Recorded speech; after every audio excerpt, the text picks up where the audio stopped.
Here at Lawn Dawg, something that we hear all the time from customers is, I want my lawn to look like a golf course. Well, here's a tip, something that every golf course superintendent does religiously, without exception, and that is to aerate and seed. Hi, I'm Bob Mann, Director of Training for Lawn Dawg. Cultivation of turfgrass is the single most important task that is performed on a golf course, even more important than mowing, because you don't need to mow what isn't growing.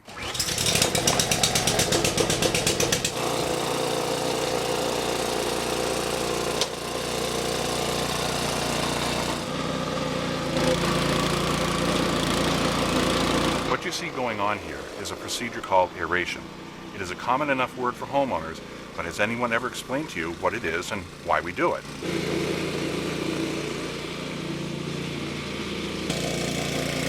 There are many different kinds of aerators. No matter how it moves across the lawn, all aerators have this in common. This is a tine. An aerator is made up of many tines. As you can see, it's metal and has a hollow core. When this point here comes into contact with the soil, it cuts through the thatch into the soil and extracts a core. This is a core. It's made up of three parts. There's the green at the top, which is the lawn.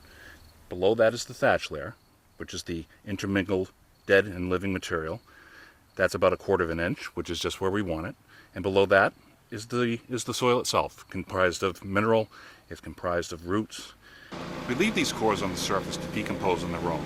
What will happen is the soil will dry and work itself loose from the rest of the core and settle back on the soil surface. A little bit may get back into the aeration hole, but not much, and certainly not at the same level as the compaction as before. The thatch portion of the core is broken up by mowing and either left to decay or sucked up into the grass catcher.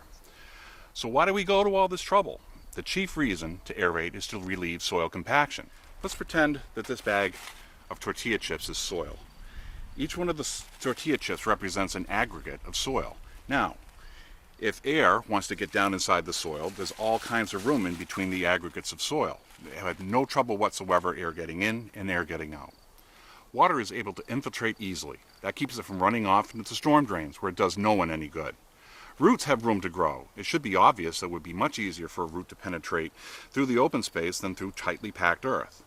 Now I want you to imagine you're walking across the lawn.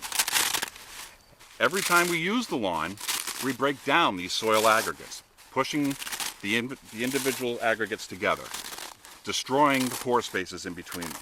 The more the lawn is used, the less pore space there is.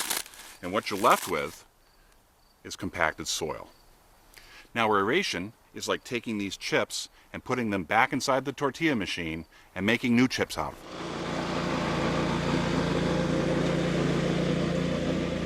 When you pull this core out of the ground, you give the surrounding soil a place in which to move. You're reducing the bulk density of the soil, the measurement that we use to determine compaction. Remember, roots need air and roots need water, and aeration is an excellent way to facilitate these needs. Another great benefit of aeration is you create an excellent place for seed germination.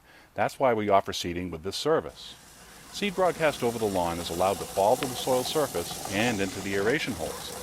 Especially in the aeration holes, a microclimate is established that is just a little bit cooler, just a little bit more humid, and just a little bit more protected. In a few weeks, you'll be able to inspect these aeration holes and see the germination taking place. Let's talk about germination for a moment. The seed that we use is comprised of 3 different species of turfgrass: ryegrass, fescue, and bluegrass.